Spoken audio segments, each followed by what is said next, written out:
Hello and welcome to the program. I am Suren.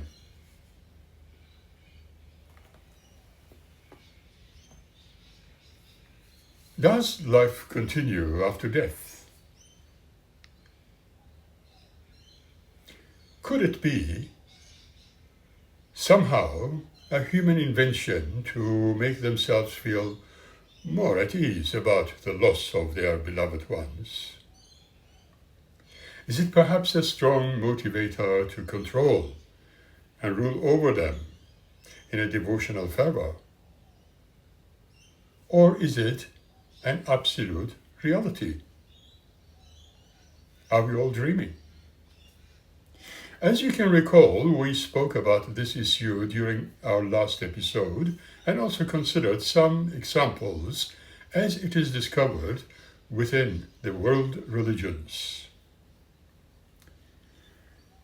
I intend to continue with several other considerations why science cannot reach for the reality of the subject and why the religions and other belief systems support the idea. It's a good question. It seems that the afterlife or life after death is a purported existence in which the essential part of an individual's stream of consciousness or identity continues to exist after the death of their physical bodies.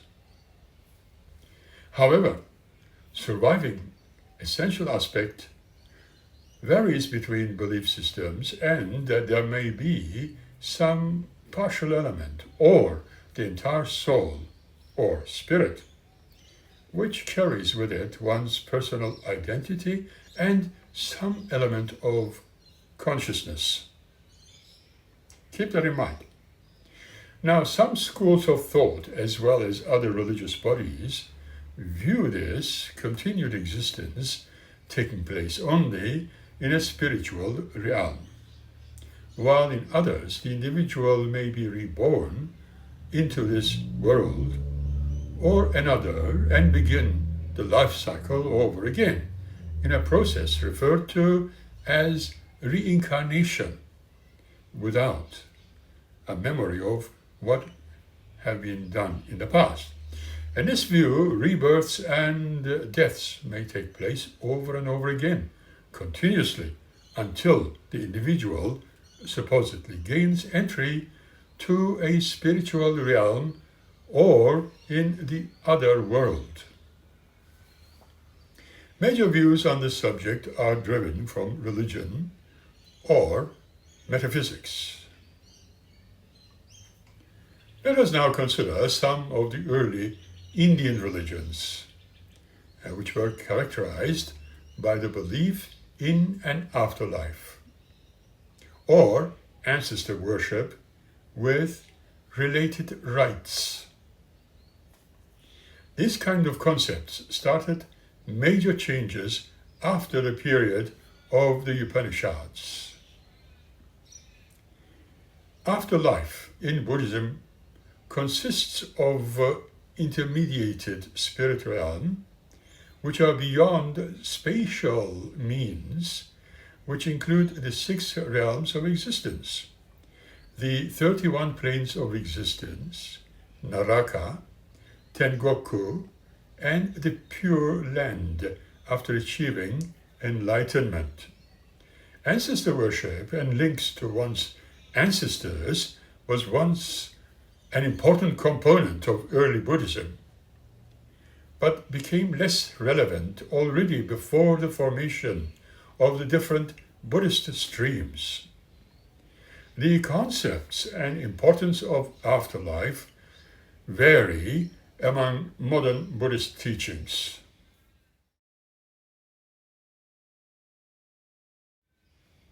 Buddhists maintain that rebirth takes place without an unchanging self or soul passing from one form to another.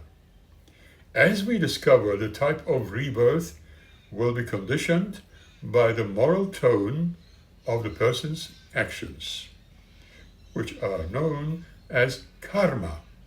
For example, one discovers that if a person has committed harmful actions by body, speech, and mind based on greed, hate, and delusion, would have his or her rebirth in a lower realm, i.e., an animal, a hungry ghost, or a hell is to be expected. Wherein a person has performed skillful actions based on generosity, loving kindness, or metta, compassion and wisdom, rebirth in a happier realm, i.e. human, or one of the many heavenly realms can be expected. Yet the mechanism of rebirth with karma is not deterministic. It depends on various levels of it. The most important moment that determines where a person is reborn into is the last thought, that very last moment. At that moment, heavy karma would ripen if they were performed. If not, near-death karma would ripen. And if not, death karma, then habitual karma would ripen. Finally, if none of the above happened, then residual karma from previous actions can ripen. According to Theravada Buddhism, there are 31 realms of existence that one can be reborn into.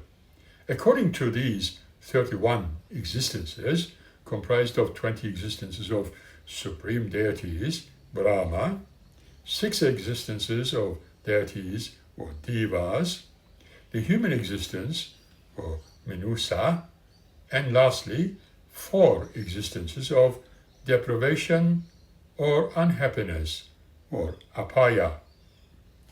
Pure Land Buddhism of Mahayana believes in a special place apart from the 31 planes of existence called Pure Land. It is believed that each Buddha has their own Pure Land, created out of their merits of the sake of sentient beings who recall them mindfully to be able to be reborn in their Pure Land and be trained to become a Buddha there. Therefore, the main practice of Pure Land Buddhism is to chant Buddha's name.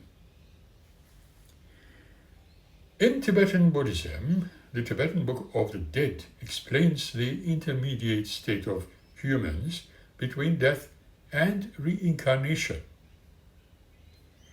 The deceased will find the bright light of wisdom, which shows a straightforward path to move upward and leave the cycle of reincarnation.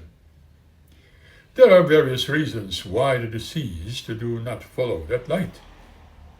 Some had no briefing about the intermediate state in a former life. Others only used to follow their basic instincts like animals. And some have fear, which results from foul deeds in the former life or from insistent haughtiness.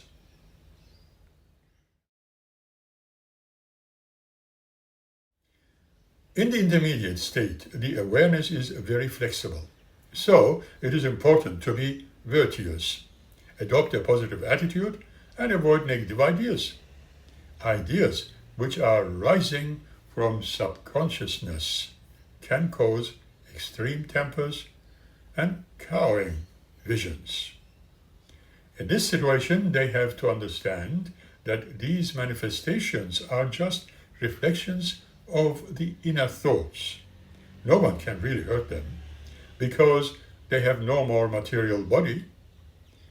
The deceased get help from different Buddhas who show them the path to the bright light.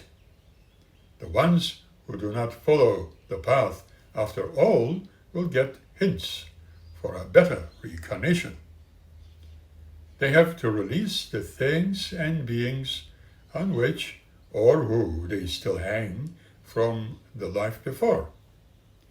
It is recommended to choose a family where the parents trust in Dharma and to reincarnate with the will to care for the welfare of all beings. Hinduism. There are two major views of an afterlife in Hinduism: mythical and philosophical. The philosophy of Hinduism considers each individual, they all consist of three bodies: physical body, composed of water and biometa, or sthula shariri, and energetic psychic, mental, subtle body, or shukshma sharira, and causal body, karana sharira, comprised subliminal stuff, i.e. mental impressions, etc. The individual is a stream of consciousness, or Atman, which flows through all the physical changes of the body and death of the physical body, flows on into another physical body. The two components that transmigrate are the subtle body and causal body. The thought that occupies the mind at the time of death determines the quality of our rebirth, or antim smarana. Hence, Hinduism advises to be mindful of one's thoughts and cultivate positive, wholesome thoughts, such as mantra chanting or japa is commonly practiced for this. Now, the mythical includes the philosophical, but includes heaven and other myths. When one leaves the physical body at death, he appears in the court of Yama, the god of death, for an exit interview. The panel consists of Yama and Chitragupta, the cosmic accountant. He has a book which consists the history of the dead persons according to his or her mistakes. Yama decides the punishment is, or what punishment will be, and Varuna, the cosmic intelligence officer, is concealed about his life, achievements, and failures, and is shown a mirror in which his entire life is reflected. Philosophically speaking, these three men are projections of one's mind. Yama sends to a heavenly realm, Svarga, if he has been exceptionally benevolent and beneficent for a period of rest and recreation.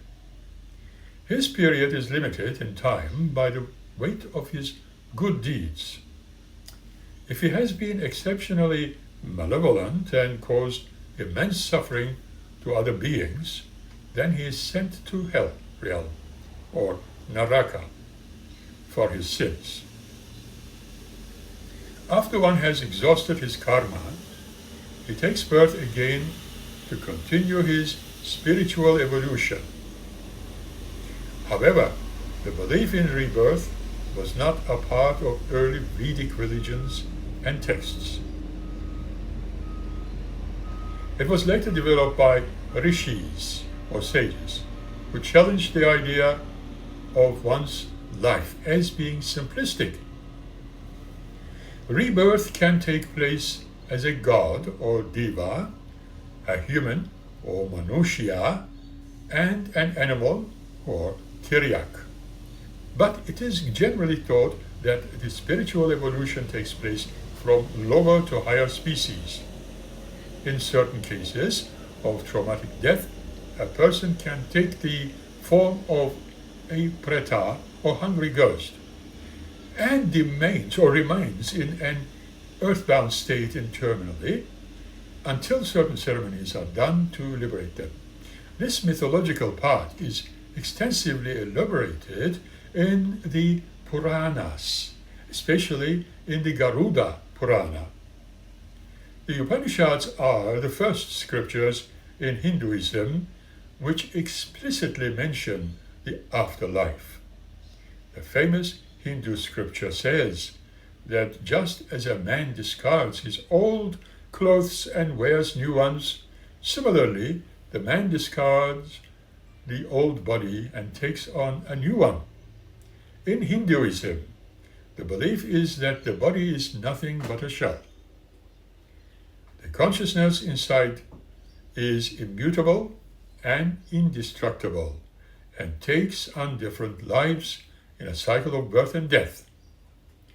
The end of the cycle is called mukti, or in Sanskrit, and staying finally with the ultimate reality forever is moksha, again in Sanskrit, or liberation. The diverse views of modern Hinduism, in part, differ significantly from the historical Vedic religion.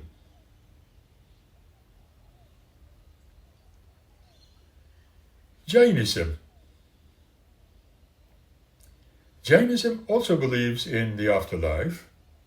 They believe that the soul takes on a body form based on previous karma or actions performed to let that soul through eternity. Jains believe the soul is eternal and that the freedom from the cycle of reincarnation is to maintain eternal bliss. Let me talk to you about Sikhism. Now, the essential doctrine of Sikhism is to experience the divine through simple living, meditations, and contemplation while being alive. Sikhism also has the belief of being in union with God while living.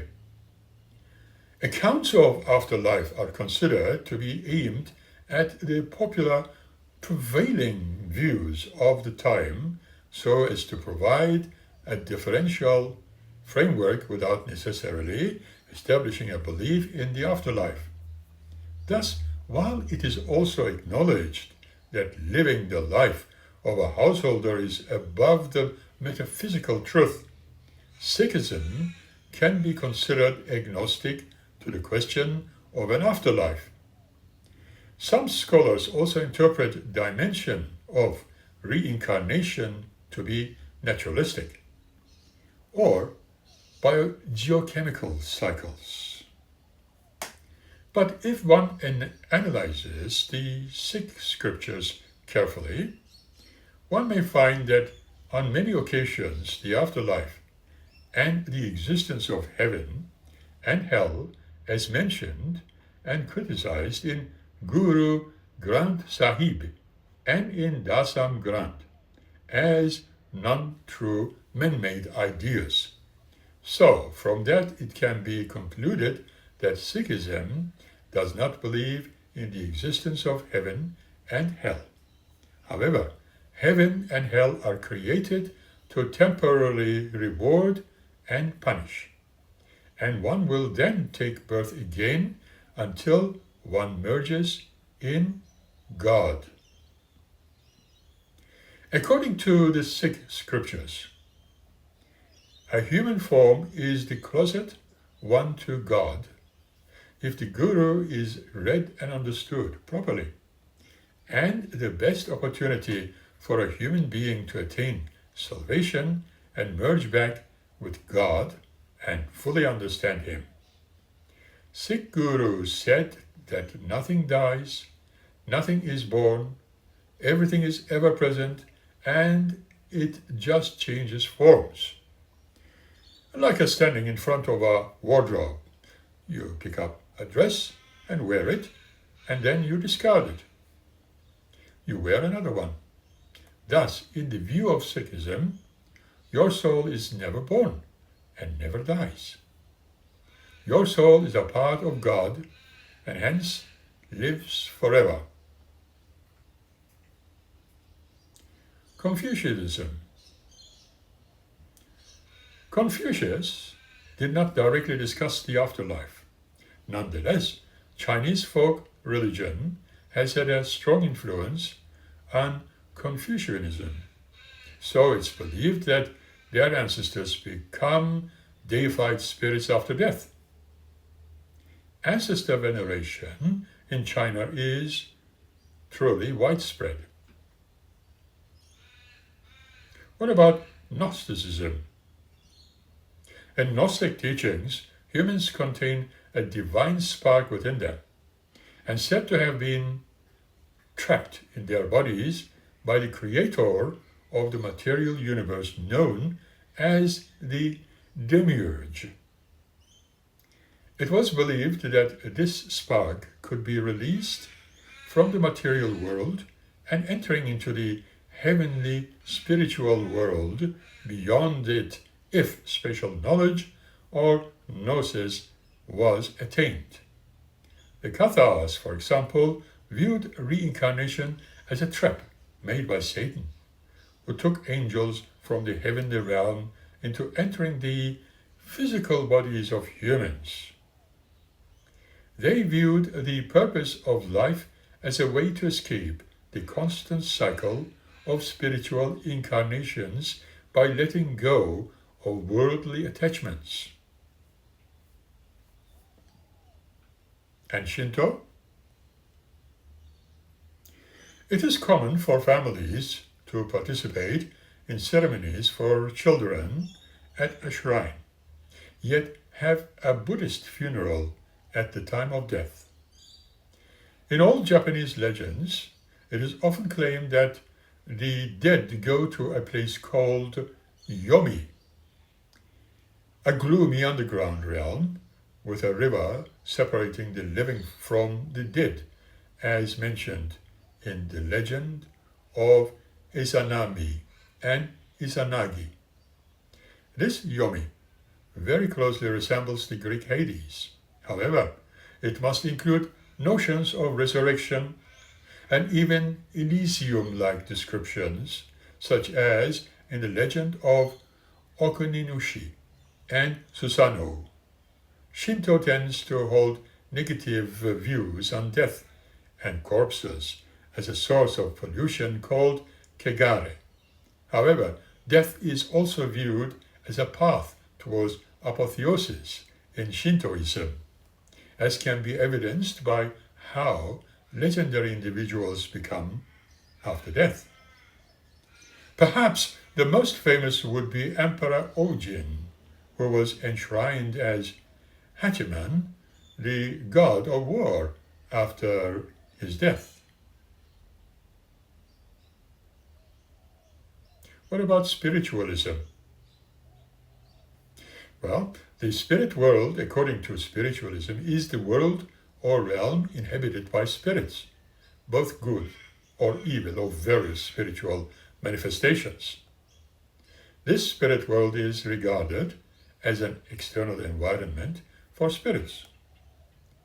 The spiritualism religious movement in the 19th century has espoused belief in an afterlife where individuals' awareness persists beyond the death. Unitarian Universalism is an interesting one.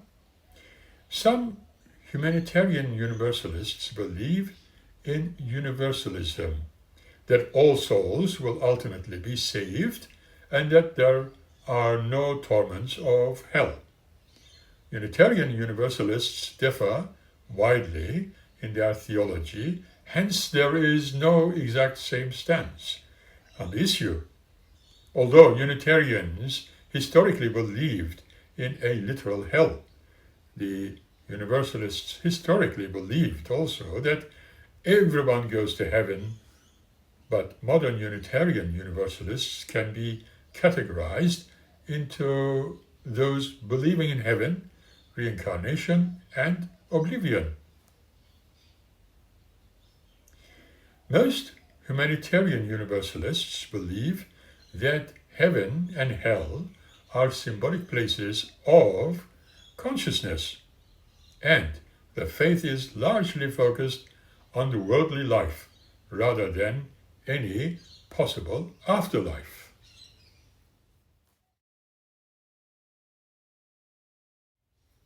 However, what does parapsychology say about all this, you might ask? Let us consider it for a while.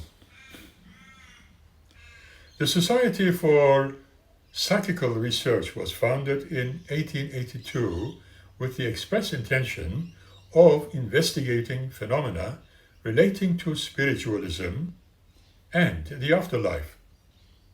Its members continue to conduct scientific research on the paranormal to this day.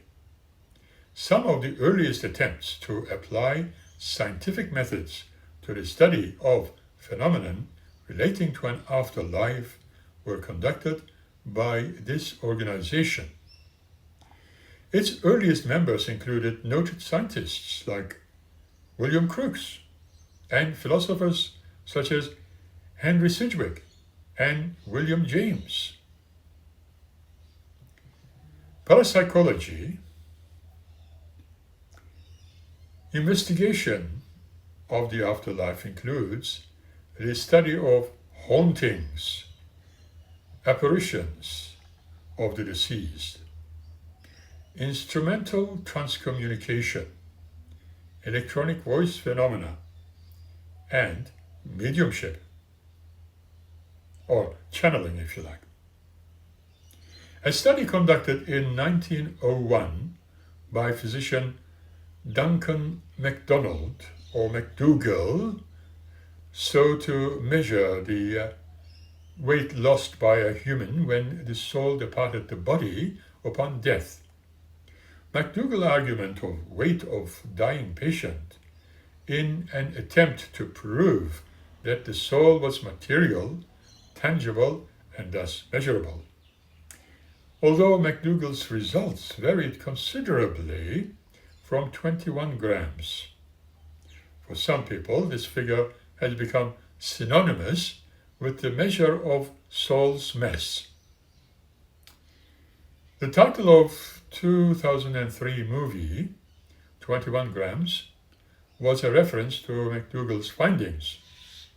His results have never been reproduced and are generally regarded either as meaningless or considered to have had literally, if any, scientific merit. Frank Tipler has argued that physics, or I should say psychics, can explain immortality. Although such arguments are not falsifiable, and in Karl Popper's views, they do not qualify as science. After 25 years of parapsychological research, Susan Blackmore came to the conclusion that, according to her experiences, there is not enough empirical evidence for many of these cases.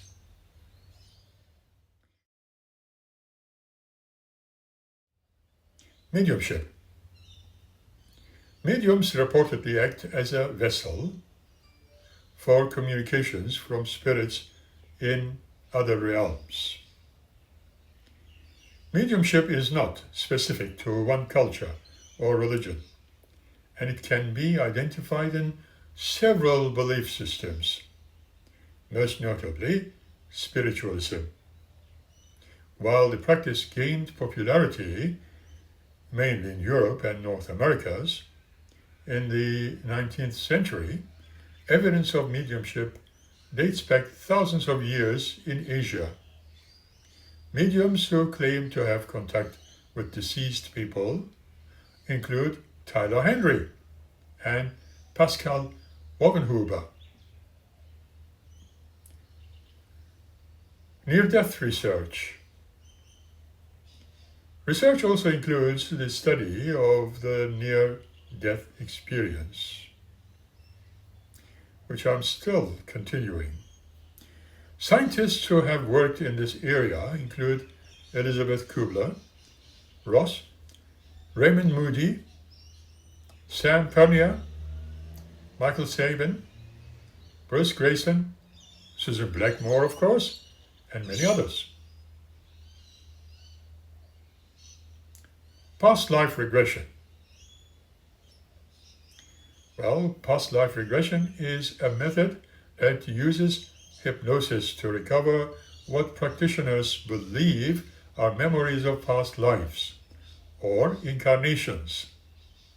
The technique used during past life regression involves the subject answering a series of questions while hypnotized to reveal identity and events of alleged past lives. A method similar to that used in recovering memory therapy, and one that is similarly often misrepresented, presents memory as a faithful recording of previous events rather than a constructed set of recollections. However, medical experts and practitioners do not agree that the past life memories gained from past life regression currently are truly from past lives. Experts generally regard claims of recovered memories of past lives as fantasies or illusions or a type of confabulation because the use of hypnosis and suggestive questions can tend to leave the subject particularly likely to hold distorted or false memories, unfortunately. Let me talk to you about the philosophy thereof. Well, modern philosophy, there's a view based on the philosophy or philosophical question of personal identity, termed open individualism by Daniel Kolak, that concludes that individual conscious experience is illusion, and because consciousness continues after death in all conscious beings, you do not die. This position has already been supported by physicists such as Erwin Schrödinger and Freeman Dyson. Certain problems arise with the idea of a particular person continuing after death.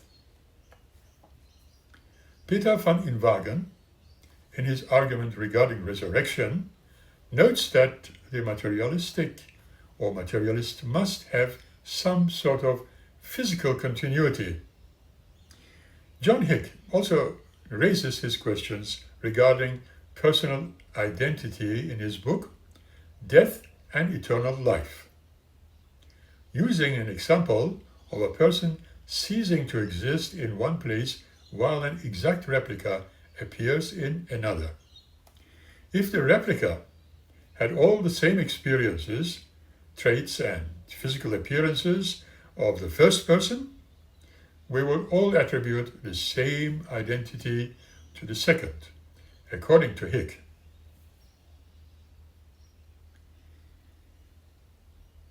Now, the process philosophy. In the panentheistic model of process philosophy and theology, the writers such as Alfred North Whitehead and Charles Hartshorne rejected the idea that the universe was made of substance, instead seeing reality is composed of living experiences, occasions of experience. According to Hartshorne, people do not experience subjective or personal immortality in the afterlife, but they do not objectify immortality because their experiences live on forever in God, who contains all that was. However, other process philosophers, such as David Ray Griffin, have written that people may have subjective experience after death. That's an interesting point. Science. Psychological components or proposals for the origin of belief in an afterlife include cognitive disposition, cultural learning, and as an intuitive religious idea. Fear of death or death anxiety is hypothesis to be a primary motivator for afterlife beliefs. Janine Haberstadt finds that one function of religion is to alleviate death anxiety via afterlife beliefs. There also is a research about afterlife beliefs from an evolutionary perspective, i.e., in the context of group selection. Near-death experiences. In 2008, a large-scale study conducted by the University of Southampton involving 2,060 patients from 15 hospitals in the United Kingdom, United States and Austria was launched. The Awareness during resuscitation study examined the broad range of mental experiences in relation to death. In a large study, research is also tested the validity of conscious experiences for the first time using objective markers to determine whether claims of awareness compatible with out-of-body experiences correspond with real or hallucinate events. The results revealed that 40% of those who survived a cardiac arrest were aware during the time that they were clinically dead and before their hearts were restarted. One patient also had a verified out-of-body experience. Over 80% of patients did not survive their cardiac arrest or were too sick to be interviewed. But his cardiac arrest occurred in a room without markings. Dr. Parnia stated, the evidence thus far suggested that in the first few minutes after death, consciousness is not annihilated. The AWARE study drew the following primary conclusions. 1. In some cases of cardiac arrest, memories of visual awareness compatible with so-called out-of-body experiences may correspond with actual events. 2. A number of NDEs or near-death experiences may have vivid death experiences but do not recall them due to the effects of brain injury or sedative drugs and memory circuits. 3. The recalled experience surrounding death merits a genuine investigation without prejudice. Studies have also been done on the widely reported phenomenon of near-death experiences, or NDE. Experiencers commonly report being transported to a different realm or plane of existence, and they have been shown to display lasting positive after effect, as with most experiences.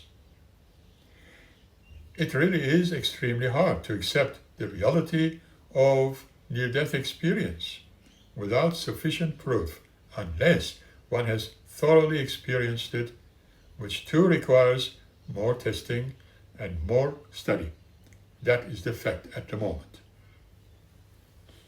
If you have studied or experiencing near-death situation, I personally would love to know about it in comparison to my own experiences, which I'm not fully disclosing in these programs for most definite reasons in scientific grounds at the moment. But this could lead to a new discussion and discovery. With that, I will say we will meet again by the next episode. Until then, smile and be happy. May your experiences, even near-death experiences, or out of the body experiences, be beautiful ones that we can learn from. Thank you.